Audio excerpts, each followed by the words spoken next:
Good morning, and thanks for being with us on this Friday. I'm Amy Lange. And I'm Brandon Hudson. This morning, Ethan Crumbley is facing a judge in day 2 of a crucial hearing that could determine his fate. Crumbley has admitted to shooting and killing his fellow students at Oxford High School back in 2021. And now the only question left is his sentence. Fox 2's Robin Murdoch is reporting live with the disturbing details we've learned. Robin, what can you tell us about the hearing?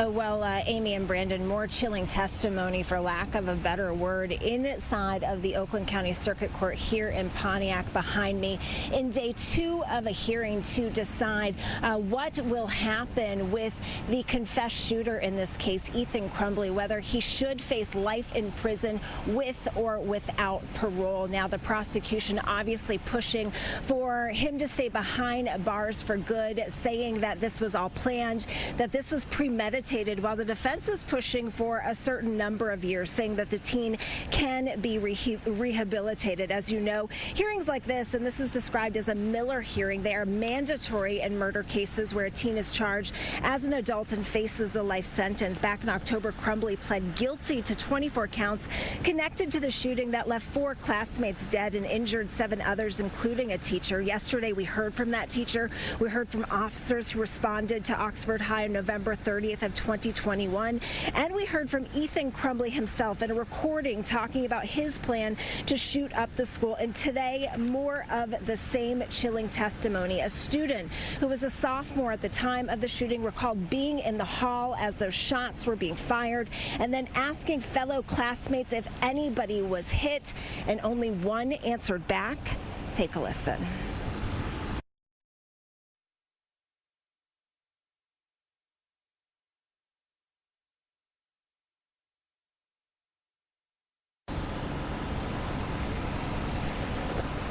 Now, that student was able to get some help for that classmate after that situation happened. She was able to lead her to a room, lock themselves inside, wait for some help in that situation. We're told that she also was able to apply pressure to her wounds and tried to reassure that student that everything would be okay. Now, as she was recounting this, Ethan Crumbley, he just sat motionless, kind of looking down the entire time.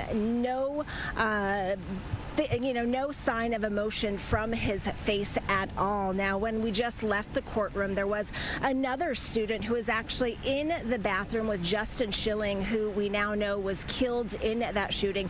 He was in the bathroom with him, and he is recounting what happened with that situation. Our Fox 2's Charlie Langton, he will be able to kind of recap that on later editions of Fox 2 News. For now, we are live in Pontiac. I'm Robin Murdoch for Fox 2 News. I know you mentioned Robin, and we see how he just sort of sits there with his head down. Is there any chance that he could testify on his own behalf? You know, that is unclear at this point, Amy. I know that earlier today the judge was saying that he was hoping that they would be able to wrap up testimony today, although it could go into Tuesday. He was hoping it would be wrapped up. So unclear exactly who will take the stand on behalf of the defense in this case. Again, the prosecution is calling a witness, a student who was there in the bathroom with Justin Schilling at the time. So it will be interesting to see who else takes the stand later on today, and of course our Charlie Langton will have the very latest on that. Back to you.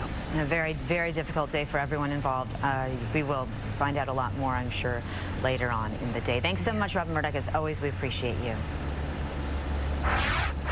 There's a new lawsuit against Michigan State University over the Larry Nasser scandal. Yeah, survivors who were sexually assaulted by the former sports doctor are claiming the university's board of trustees made secret decisions about releasing documents in the case.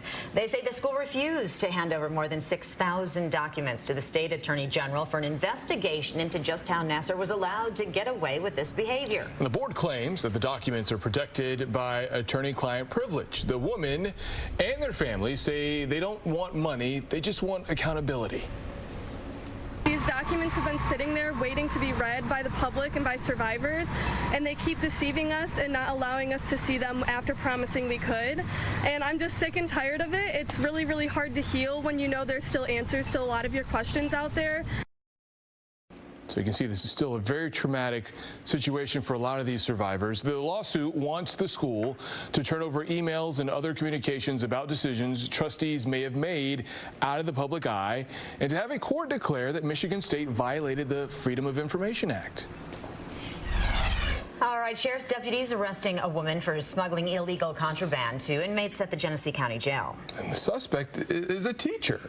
The sheriff says that Meredith Lange smuggled 135 pills of fentanyl, 6 cans of weed wax hidden in a Fritos bag, and a cell phone to an inmate. Lange allegedly made hundreds of phone calls to that cell phone to have sexually explicit conversations with at least 9 inmates. Well, she is a teacher at Mount Morris High School and also teaches the Ignite job training program at the jail. She was on the floor doing what her profession is supposed to do, protecting, serving, and teaching. Those on the floor took advantage of that. Well, she is charged with 3 felonies for manufacturing and delivery of narcotics, bringing contraband into a correctional facility, and bringing a phone into a correctional facility as well. A former candidate for Michigan governor takes a plea deal for his involvement in the January 6th attack on the Capitol. Republican Ryan Kelly pleaded guilty to 1 charge of entering a restricted area. In exchange, 3 other charges, including disruptive conduct and destroying public property, were dropped. Kelly will be sentenced in October. And former President Donald Trump's legal challenges are mounting. New charges have emerged in one case, and a new indictment could come any day in another. Yeah, so Fox's Doug Luzader has more on the latest developments from Washington this morning.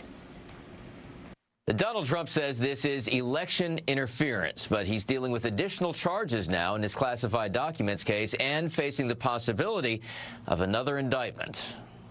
This federal courthouse here in Washington is under the microscope right now.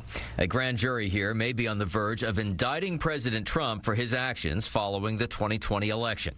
His legal team met with prosecutors here yesterday, but at the same time, federal prosecutors in Florida have tacked on new charges against Trump and also charged his Mar-a-Lago property manager for alleged efforts to erase security tapes in a scheme to cover up the mishandling of classified documents. This is important because surveillance footage is what FBI investigators ultimately used to allege that they had probable cause to believe a crime was committed. The former president lashed out at prosecutors, telling Fox the charges are ridiculous and they know it better than anyone. And while this certainly raises the legal stakes for Trump, it could also complicate efforts by prosecutors to have this case go to trial before the 2024 election. As you do superseding indictments and you add parties, it just gets a lot tougher to stick the landing on that trial date. And this is not the only legal drama that the White House is watching, as the president's son, Hunter, is still dealing with his plea deal that fell apart this week, opening the door to serious tax and gun charges and raising new questions for the president. Is there any possibility that the president would end up pardoning his son? No. Well, is there? I just said no. And that was a surprisingly direct answer from the White House press secretary, who has been reluctant to make any comments about Hunter Biden's legal troubles. In Washington, Doug Luzader, Fox News. A judge has issued a preliminary injunction in favor of parents and community members trying to get that cell phone tower removed from Wyandotte Elementary School. Residents have been voicing their concerns about potential health ramifications associated with the 5G equipment from a T-Mobile tower perched on top of Washington Elementary. For months, well, now a judge has ruled T-Mobile's process for gaining permission may have violated a city's zoning ordinance. The injunction will remain in effect until further notice. We'll save our service. That is the message in downtown Detroit as bus riders and drivers protested near the Rosa Parks Transit Center. Transportation Riders United releasing a report detailing how area bus agencies have failed to return to pre-COVID levels of service and reliability. Advocates say that every day hundreds of bus riders are left stranded and are late for appointments and classes because the buses don't show up. Bus driver pay is way lower than any of the other agencies in the area. We're calling on Mayor Duggan and on the county executives, all 3 county executives, to get personally involved to solve this crisis. We've been waiting way too long to fix this driver pay crisis so that riders can really have the service that we depend on. Got to get to work, to school, all those things. DDOT says right now they are working on training 57 new drivers, and they expect to have them on the road soon.